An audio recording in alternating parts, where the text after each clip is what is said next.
Good evening. Welcome to the National News Broadcast. I'm Kasuni Balachandra. And I'm Tarak Etiarachi. First, to look at the stories making the headlines this evening.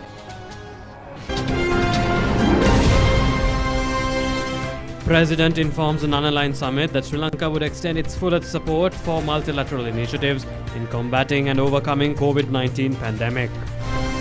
US Ambassador to Sri Lanka believes that the public health situation in the country would continue to improve.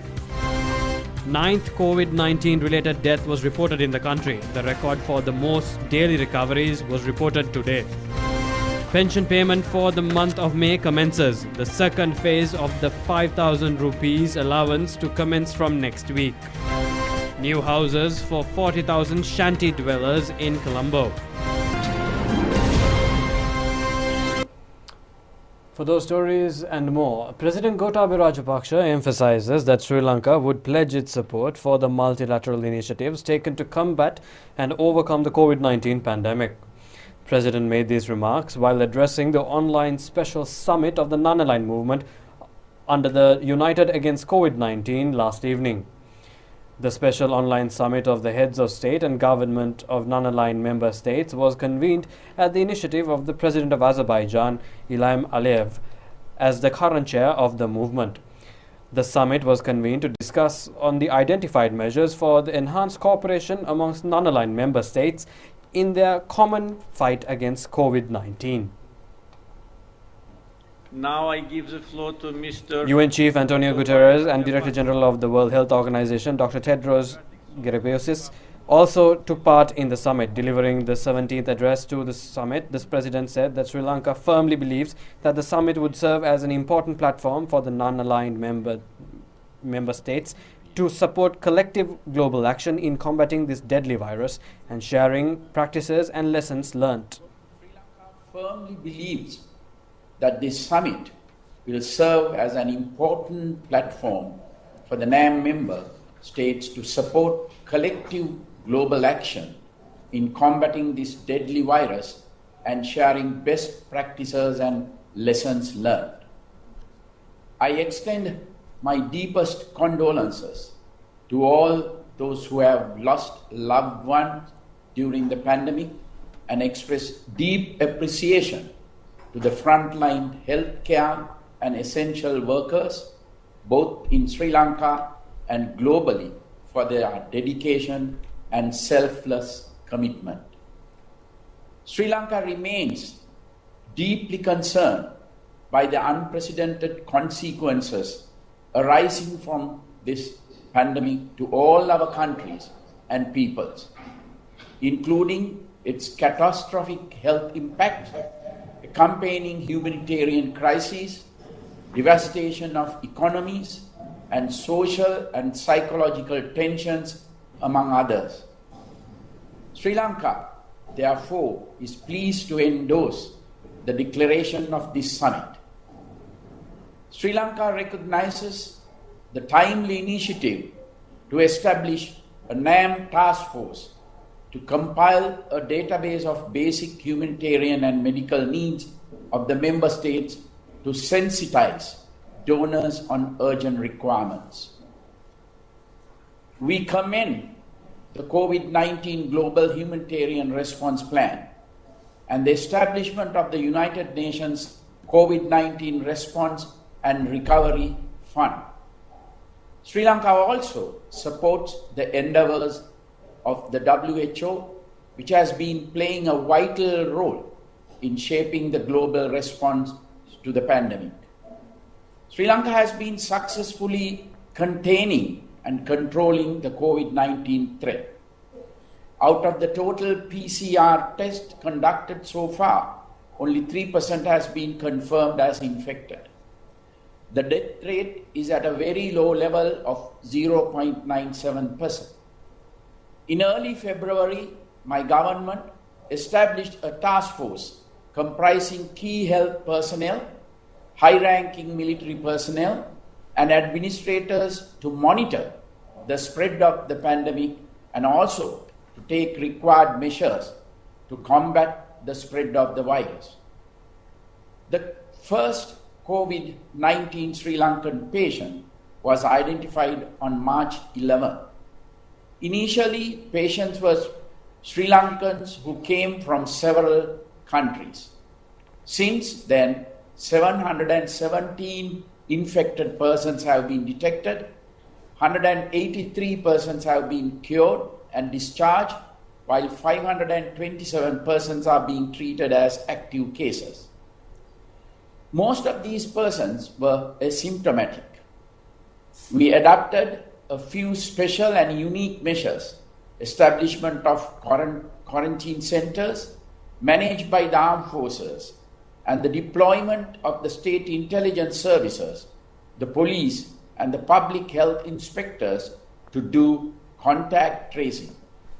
Both these measures have helped Sri Lanka cope with this pandemic quite successfully, enabling the health authorities to function at the optimum level. Whenever a person afflicted with the virus was detected, the contact tracing method was used to find out details of persons with whom the afflicted person had come into contact. Once identified, all such persons were taken to a specially designated quarantine centers, or arrangements were put in place to self-quarantine such persons. If an entire area was found to have been contaminated, such areas were isolated and quarantined. Of the 31 clusters identified so far, 27 have been completely neutralized, while the other 4 are being kept under strict control, eliminating any spillover to the general population. There have also been extensive PCR testing, and health authorities are continuing to conduct more PCR tests.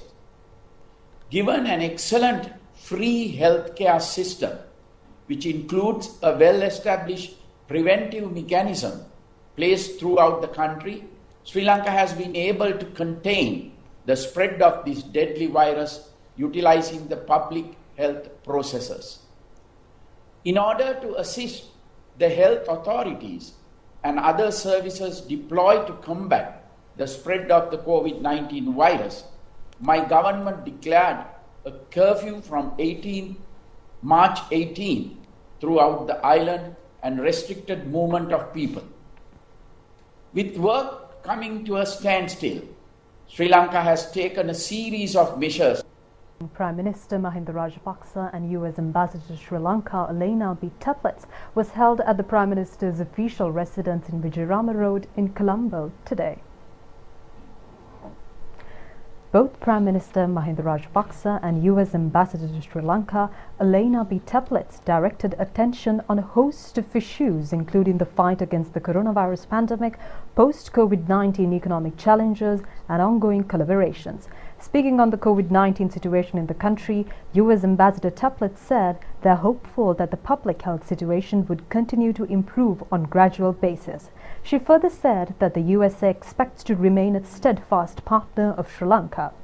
On the economic front, the Prime Minister requested for US assistance for Sri Lanka's apparel sector, noting that some of Sri Lanka's major apparel sector companies are now manufacturing personal protective equipment to help meet global demand. The US ambassador agreed to follow up on this request and informed the Prime Minister that the embassy is already working with companies in different sectors to connect them with buyers in the United States. She said that the United States would prefer to see Sri Lanka's multinational companies as well as small and medium enterprises to successfully over the crisis. Former Minister Professor G.L. Pires and Secretary to the Prime Minister Gamini Senaratne were present for this meeting.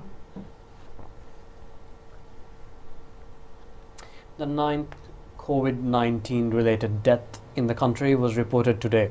The cremation of the remains of the deceased COVID-19 patient will be carried out at the Kotikavatta crematorium tonight. Meanwhile, 213 recovered coronavirus patients have been discharged from the hospitals thus far. Epidemiology Institute has said that 19 infected patients were discharged from the hospitals after being completely recovered from the disease today, reporting the most daily recoveries recorded in a day.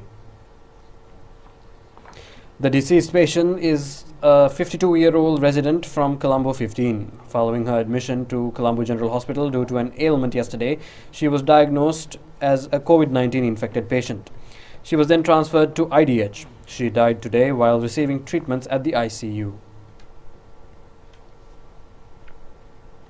The deceased patient was residing in a housing complex in Modara, and 15 close contacts of the patients were directed to the quarantine centers after obtaining their biosamples. Meanwhile, a section of the housing complex, along with 1,043 residents, has been directed for isolation accordingly. Biosamples from the residents will be obtained randomly tomorrow.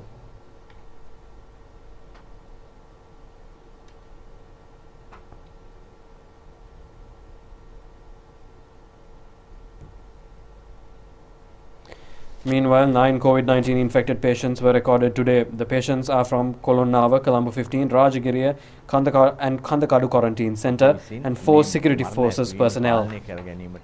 Director General of Health Service Dr. Anil Jasinga said that the health services have been able to control the death rate in the country. He said that early detection of the patients has contributed to the lower death rate in the country. He said that the tendency for the elderly to be infected with the disease is at a lower rate due to special features in measures taken to control the spread of the disease. ප්‍රධාන වශයෙන්ම වයස්ගත අවුරුදු 60න් ඉහළ කාණ්ඩවලට තමයි මේ රෝගය වැළඳිලා තියෙන ප්‍රධාන වශයෙන්. එහිදී එම කණ්ඩායම් වලට ඒ රෝගය වැළඳුන විට සංකූලතාවලට ලක්වීම සහ අවාසනාවන්ත ලෙස මරණයට පත්වීම වැඩි වෙනවා. නමුත් අපි ශ්‍රී ලංකාවේ එය වළක්වාගෙන තිබීම ඇත්ත වශයෙන්ම විශේෂම කරුණක් හැටියට මට කියන්න පුළුවන්. අපේ රෝගීන් ගත්තාම අති බහුතරය අවුරුදු 30 ඉඳලා අවුරුදු 50 පමණ දක්වන ඉතා ක්‍රියාශීලී තත්ත්වයේ පසුවන උදවියන්. ඒ අයත් අපි කලින් හඳුනා ගන්නවා අපගේ තියෙන අවේක්ෂණ ක්‍රමවේදයන් නිසා. ඒ නිසා ඇත්ත වශයෙන්ම ඔවුන්ට සංකූලතා ඇතිවීම සාපේක්ෂ වශයෙන් ඉතා අඩුයි. අප රටේ COVID-19 Minister Pavitra Vanyarachi said that 50% of the patients are asymptomatic. Therefore, she requested the public to maintain social distancing measures when engaging in daily activities after easing the curfew restrictions. පස්සේ සමාජයේ යම් යම් තැන්වල ඉන්න පුළුවන් රෝග ලක්ෂණ පෙන්눔 කරන්නේ නැති රෝගීන් ඒ නිසා තමයි අපි නිරන්තරයෙන් ඔබෙන් ඉල්ලා සිටින්නේ මේ සමාජ දුරස්ථභාවය තබා ගනිමින් ඔබ ඔබේ දෛනික කටයුතු වලට යොමු වෙන්න කියලා. ඒ වගේම ඒකට අපි ගත යුතු හොඳම ක්‍රියාමාර්ගය වන්නේ නැවත නැවතත් කියනවා සෞඛ්‍ය අංශ ඔබෙන් ඉල්ලා ඇති පරිදි ඒ කටයුතු කරන්න කියලා. 33 COVID-19 patients were detected yesterday. 31 out of the total are security forces personnel who had been on leave. Mother of a security force personnel had also been infected with the disease. A 13-year-old daughter of a security forces officer had also been contracted with the disease. 46 individuals directed to quarantine at Valisara Respiratory Disease Hospital left the premises after completing their quarantine period. They were engaged in cleaning services in Grand Pass, Sir Bandaranaike Mawatha areas in Colombo and Valisara Hospital.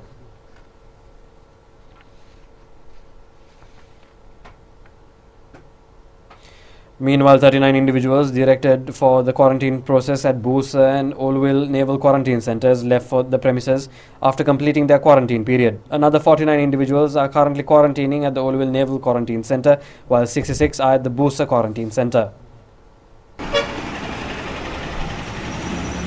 Sri Lanka Army Commander Lieutenant General Shavendra Silva said that 47 security forces personnel have completed the quarantining process and left centres today. Accordingly, he said that 5,089 persons have been quarantined in the country thus far. He said that another batch of 210 students and public sector officials set to return to the country from the UK tomorrow. He added that they will be directed to quarantine centres upon their arrival in the country. රාජධානී සිට හෙට දිනේදී ශ්‍රී ලංකාවට ශ්‍රී ලාංකික ශිෂ්‍යයන් සහ රාජ්‍ය සේවකයන් ඇතුළු තවත් පිරිසක් 210 දෙනෙක්ගෙන් යුත් කණ්ඩායමක් හෙට උදෑසන ශ්‍රී ලංකාවට රැගෙන එමට නියමිත තිබෙනවා. ඒ රැගෙන එන සියලු දෙනාම හෙට දිනේ නිරෝධායන මධ්‍යස්ථාන වෙත යොමු කර නිරෝධායන කිරීමට බලාපොරොත්තු වෙනවා. The health minister has instructed to reopen the temporarily closed salons and beauty parlours within the healthcare mechanisms. The decision was reached after a meeting was held in the ministry premises held yesterday.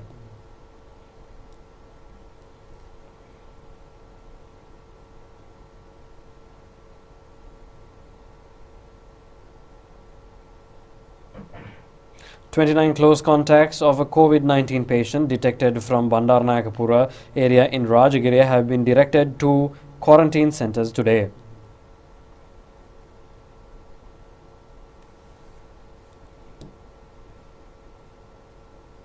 "29 close contacts of a COVID-19 patient detected from Kolonnava have been directed to the Kandakadu quarantine center today.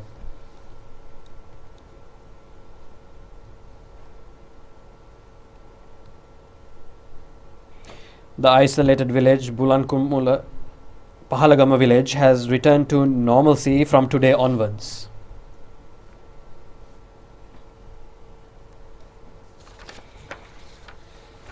Curfew in remaining 21 districts except for the high-risk zones was imposed at 8 p.m. today. The enforced curfew is expected to be lifted at 5 a.m. tomorrow. The curfew imposed in the high-risk zones will continue to be in effect accordingly. The curfew imposed in the districts Colombo, Gampaha, Kalathara and Putlam, identified as high-risk zones, will remain in force until further notice. An island-wide curfew will be imposed at 8 p.m. tomorrow and will be lifted at 5 a.m. on the 11th of May. The government has taken steps on the resumption of the civilian life, and state and private sector activities expected to commence from the 11th of May, while the curfew is in force in the high-risk zones. Both public and private sector institutions in Colombo, Gampaha, Kalathara and Putlam districts should resume their work from Monday, the 11th of May. The heads of the institutions have been informed to make necessary arrangements on the functionalities of their respective institutions from the curfew lifted date. Necessary healthcare guidelines should be adhered when opening state and private sector institutions. The private sector institutions should begin work at 10 a.m. while the heads of relevant sectors should decide on the number of staff expected to call for office work. The public transport has been limited for those who are reporting for work. As a measure to prevent the spread of the coronavirus, the public must always remain in their homes apart from those who engaged in essential services. The public are only allowed to leave their homes to purchase essential commodities including food and medicine. The permission to leave homes in accordance to the final digit of the national identity cards will only be implemented in the curfew-enforced areas. These provisions have been initiated with the aim to return the economy and civilian life to normalcy amid the curfew. Island-wide operations have been initiated to apprehend curfew violators at present. Accordingly, the police have arrested 558 curfew violators and 139 vehicles in the last 24 hours. A total of 46,842 individuals have been taken into custody for violating the curfew orders, and 12,152 vehicles have been taken into police custody. Many donors have extended their support for the measures taken up by the government for the prevention of the spread of the COVID-19 pandemic in the country. Vario Systems Company has donated a consignment of medical equipment worth 12 million rupees under the instructions of Swiss Ambassador to Colombo, Hans-Peter Mock, for the prevention of the spread of the COVID-19 virus in the country yesterday. Managing Director of the company, T. Satishwaran, and staff handed over the consignment to Director General of the Presidential Secretariat, Retired Major General K.B. Egodavela, and Personal Secretary to the President, Sugeshwara Bandara. Personal Secretary to the President, Sugeshwara Bandara, handed over a consignment of mobile devices donated by Sri Lanka Mobitel to Deputy Director of Colombo National Hospital, Dr. Chandana Gajanayaka, this morning. The donation was extended in accordance to a request made by the ENT unit of the National Colombo Hospital.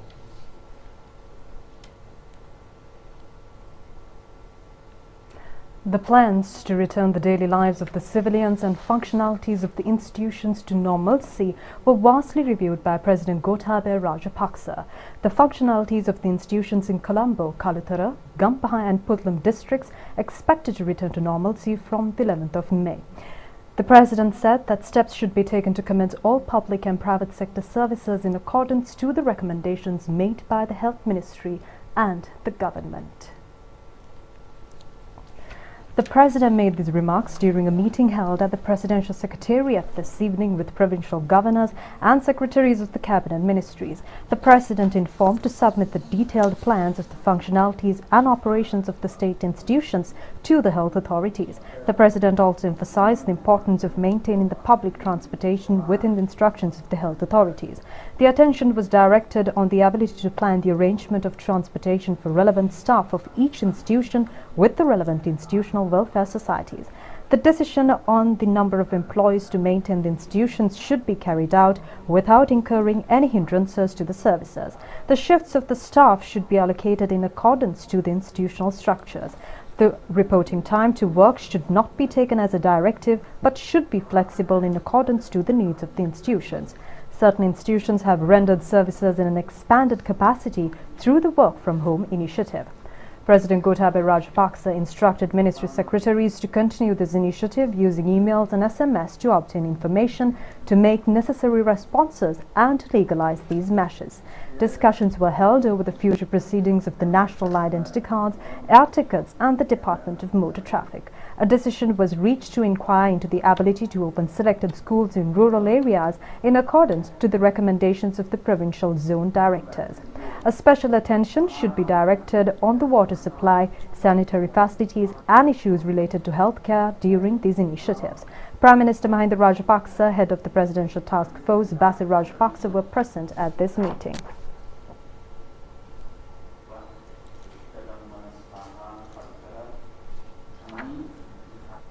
Secretary to the Treasury S.R. Artigala says steps will be taken to initiate the second phase of the distribution of the 5,000 rupee allowance for the affected public who have been deprived of a daily livelihood, which will be carried out from next week. The due pension payment for the month of May will be completed tomorrow. 1.8 million affected public who have been deprived of a daily livelihood have been identified under the first phase of the program to provide the 5,000 rupee allowance. Senior citizens, disabled persons, patients with kidney diseases and senior citizens above 100 years of age are the beneficiaries of this program, which was carried out under the guidance of the President since March. The Treasury has released 4,500 million rupees for the second phase of the program. A financial allocation of 19 billion rupees has been released for the payment of pensions.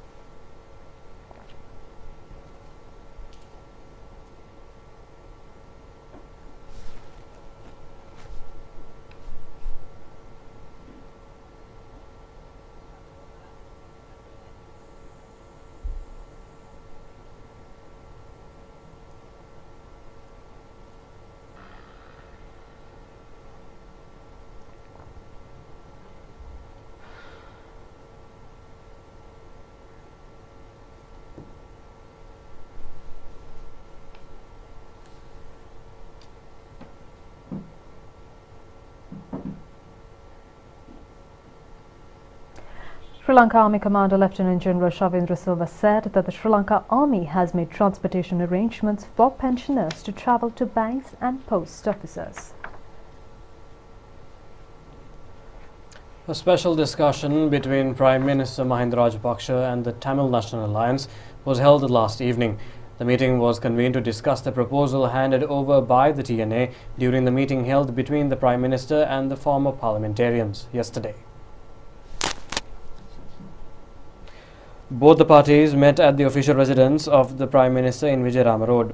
Representatives of Tamil National Alliance, including its leader R. Sambandhan and former parliamentarian M. A. Sumandran, joined the meeting. Head of the Presidential Task Force for Economic Revival and Poverty Eradication, Basil Rajapaksa, and Professor G.L. Pires were present at the meeting along with the Prime Minister. The attention was directed on issues faced by residents of the north and eastern regions amid the spread of the coronavirus. The Prime Minister has informed the Tamil National Alliance that necessary solutions will be extended after carrying out discussions with the relevant parties.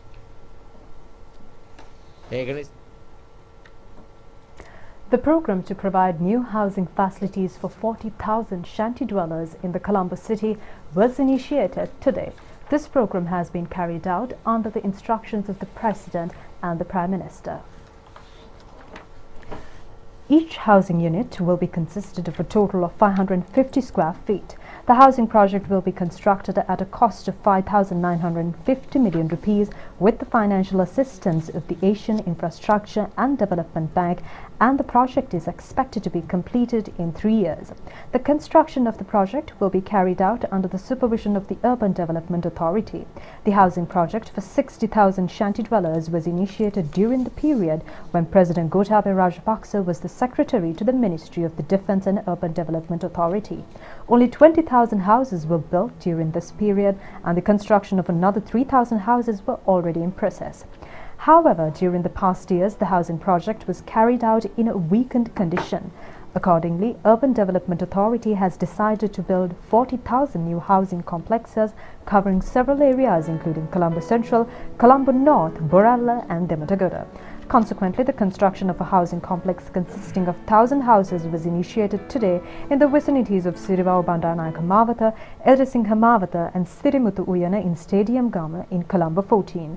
The planned housing complex project is also expected to resolve the potential spread of the COVID-19 in the proximities of underdeveloped areas in the city.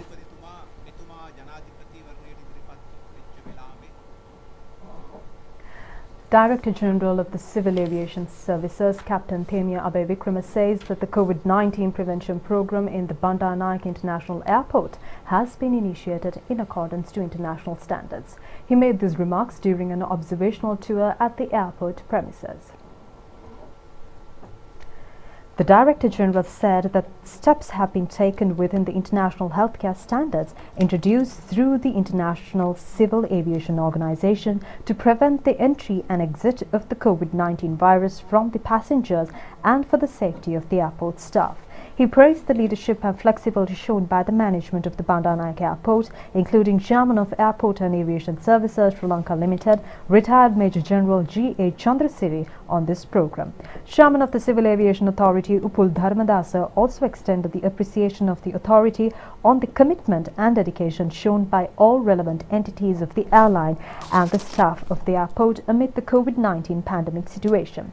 Chairman of the Airport and Aviation Services Sri Lanka Limited, retired Major General G.A. Chandrasiri, said that all necessary preparations have been made to provide adequate airport facilities for the passengers, and the flight consisting of close to 200 students from Canada, USA and England, which is expected to arrive tomorrow morning.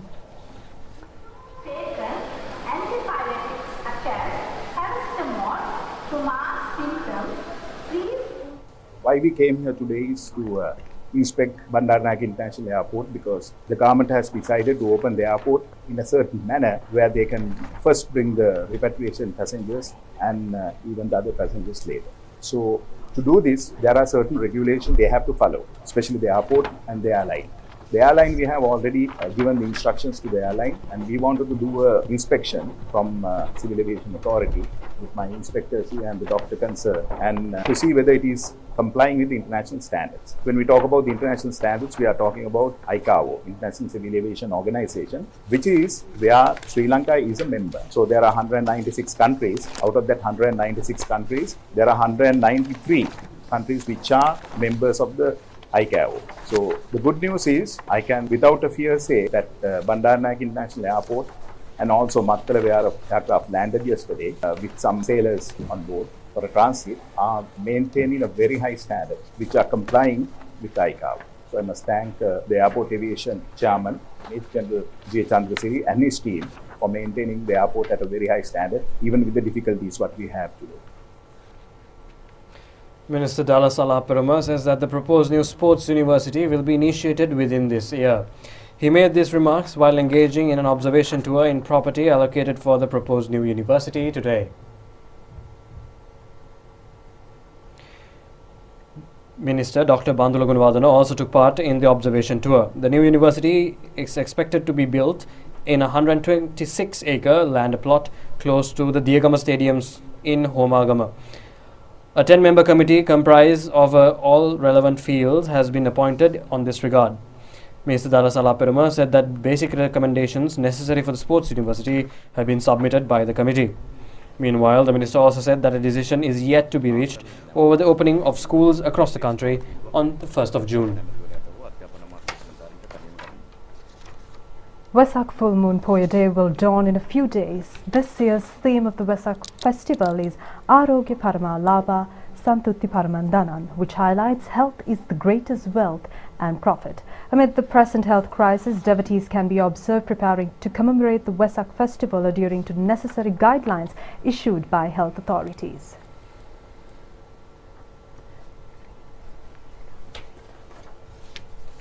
Amid the present situation, Buddhist devotees set to engage in Amisa and Pratipatti Puja, confined to the residencies together with the children and the elderly. The devotees can be observed making Vesak lanterns, other decorations and lighting oil lamps in their own residencies.